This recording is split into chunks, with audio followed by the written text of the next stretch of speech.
بسم الله. السلام عليكم ورحمة الله وبركاته.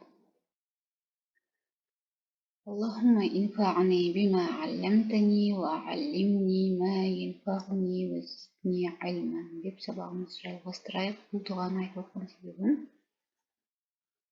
жаттап алуға тырысыңыздар. Мағынасы өте жақсы дұға. Аллахумма инфани бима алламтани. Аллахым үйреткен нәрсеңді маған пайдалы ет. وعلمني ما ينفعني. маған пайда келтіретін білім үйрет. وزدني علما. маған менің білімімді арттыр. Екінші сабақ араб тілі. Өткен сабақта біз мим әрпімен тоқталған болатын тұғынбыз. Бүгін де тә әрпінен бастаймыз. Тә әрпі. Тә әрпі өте жіңішке әріптердің бірі. Көріп тұрғандарыңыздай, тә әрпі тіл ұшының үстіңгі екі күрек тістің біткен жеріне тию арқылы шығады. Бұл әріп екі жағынан да өзінен алдыңғы және өзінен кейінгі әріптермен жалғанып жазылады. Яғни тә деп айтамыз. Жіңішке тә. Сөздің басында осылай жазылады, сөздің ортасында бұлай жазылады және сөздің соңында бұлай жазылады. Ал мынау жеке тұрған үлгісі түрі. Ал ендеше оқиық. Тә, ти, ту. Яғни та деп оқымаймыз. Мынау а деген дыбысты береді. А деп оқу керек. Бұл а деген қысқа дауысты харакат, фатха деп аталады. Бірақ та деп оқымаймыз. Неге? Себебі тә ол жіңішке әріптер. Жіңішке әріптердің қатарынан. Сондықтан тә деп оқимыз. Тә, ти, ту. Мәт, тәм, мит, ма, и, та, мит. Тим, мут, тум. Тә, мәр, мә, тәр, тә, риз. Зур, ти, амар, ти, марар, ту. Келесі әрпіміз нун әрпі. Нун әрпі тіл ұшының үстіңгі екі күрек тістің етіне тию арқылы шығады. Кәдімгі қазақ тілінде де, орыс тілінде де бар нун әрпі. Қиындыққа соқпауы керек дыбысталуында. Сөзінің басында осылай жазылады, сөздің ортасында көріп тұрғандарыңыздай осылай жазылады және сөздің соңында осылай жазылады. Яғни нун әрпі өзінен алдыңғы және өзінен кейінгі әріптерге жалғанып жазылады. Көпшілігі осы нун әрпін зә әрпімен шатастырады. Өйткені зә әрпі де дәл осылай ұқсайды да.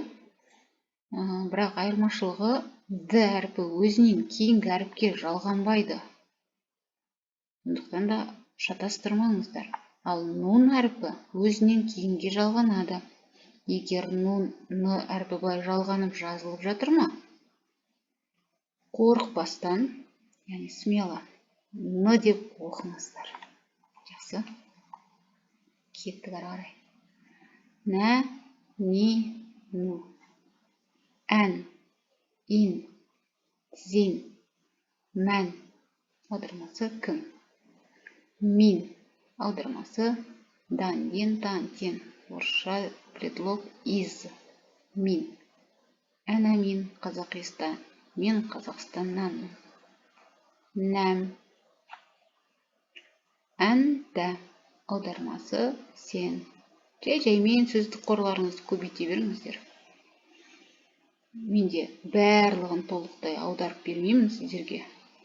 Аз-азғантайдан аударып беремін, чтобы жаттауларыңыз үшін. Арасында орысша сөздер қосып жіберіп жатырмын. Негізі мен ұнатпаймын орысша араластырып сөйлегенді.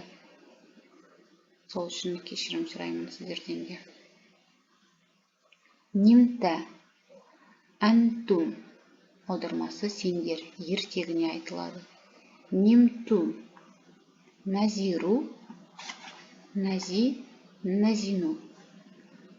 Амарна, умирна, марарна, мурирна, марарту, амрарна. Менің мышкам шаршаған ау деймін. Тышқан. Кеттік ары қарай. Келесі әріп я әрпі. Я әрпі и әрпі ғой енді. Әрпі тілдің ортасынан таңдайға жақындатылуы арқылы шығады. Я. Бұл әріп екі жағындағы әріптермен де қосылып жазылады. Өзінің алдыңғы әріппен де, өзінің кейінгі әріппен де қосылып жазылады. Оқиық. Я, и, ю. Қайталаймын. Я, и, ю. И, у ғой. Бірақ оны и, у демейсіз. Ю. Ай. Аталу қалай еді? Белгім. Сукун. Тоқтаймыз, иә, осыған кейін. Ай. Айму. Зай. Су. Іште қателесіп кетті. Т болу керек еткені. С әрпіне әлі келген жоқпыз біз. Зай. Су бола берсін жарайды. Май. Ту. Рам. Ю. Тағы да роға бір қатты тоқталып кететін болсақ, ро әрпі о мен аның ортасында айтылады. Толықтай ро емес. Толықтай ра емес. Ро. О мен келе жатып аға аяқтайсыз. Ра. Яман. Мариям. Май. Зәр. Өздеріңіз оқып көріңіздер.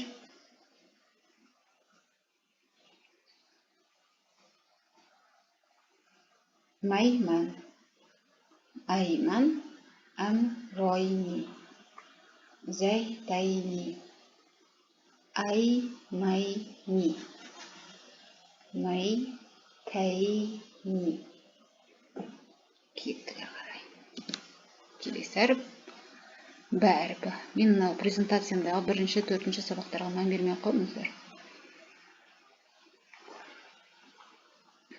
Бә әрпі кәдімгі ол орыс тілінде де, қазақ тілінде де кездесетін б әрпі. Яғни бә әрпі еріннің шапшаң ашылуы арқылы дыбысталады. Бұл әріп екі жағымен де қосылып жазылады. Өзінен алдыңғы әріппен де, өзінен кейінгі әріпке де қосылып жазылады. Осы орайда қосылып жазылмайтын әріптерді еске түсіріп кетейік. Сіздерге қайталау болсын. Қайталау оқудың анасы деймін. Жалғанбайтын әріптер қандай еді? Алиф, ра, за, дәл, зәл, уау. Ол әріптер өзінен кейінгі әріпке жалғанбайды. Көріп тұрғандарыңыздай, алдыңғы сабақтарда түсіндіріп айтып кеттім ғой сіздерге. Сол ра әрпінен кейін бүйтіп жалғап алып кетпейсің миымға. Тағы да не бар мына жерде? Алиф, я? Алифтен былай жалғап алып кетпейсің, жалғанбайды. Екеу әб, я, әбун, әке деген мағына ғой. Бір сөз мынау негізі. Екеу, бірақ екі әріп екі жерде тұр. Себебі алиф өзінен кейінгі әріпке жалғанбайды. Егер жалғап жазатын болсаң, ол л әрпіне ұқсап қалады. Мен оқиық. Бә, би, бу. Әб, ибну. Бала. Бинту, қыз. Байту, үй. Жазып жаттаңыздар. Байну, рой, бу. Зайнап. Бар, байрам. Түрік тілінде де, араб тілінде де мереке деген мағынаны береді. Ромрам, абрам, минбар. Биамрайни, бибайтайни, минбаройни, байромайни, мибромайни, зайнабайни. Деп бүгінгі сабағымыз бә әріпімен тоқтатайық. Негіз сіздерге айта кететінім, егер сіздер араб тілін білсеңіздер, түрік тілін үйрену сіздерге оңай тиеді. Өйткені көп сөздер түрік тіліндегі араб тілінен енген сөздер. Сол сияқты егер араб тілін білсеңіздер, түрік тілін тез үйренулеріңіз керек сіздер. Өйткені сіздерде дайын сөздік қорларыңыз бар. Маассалама. Ассаламу алейкум. Келесі сабақта кездескенше. Сосын қоңырауды қойып қойыңыздар. Міндетті түрде жаңа сабақтарды өткізіп алмауыңыз үшін қоңырауды басып қойыңыздар. Лайк басыңыздар. Таратсаңыздар репостқа рұқсат.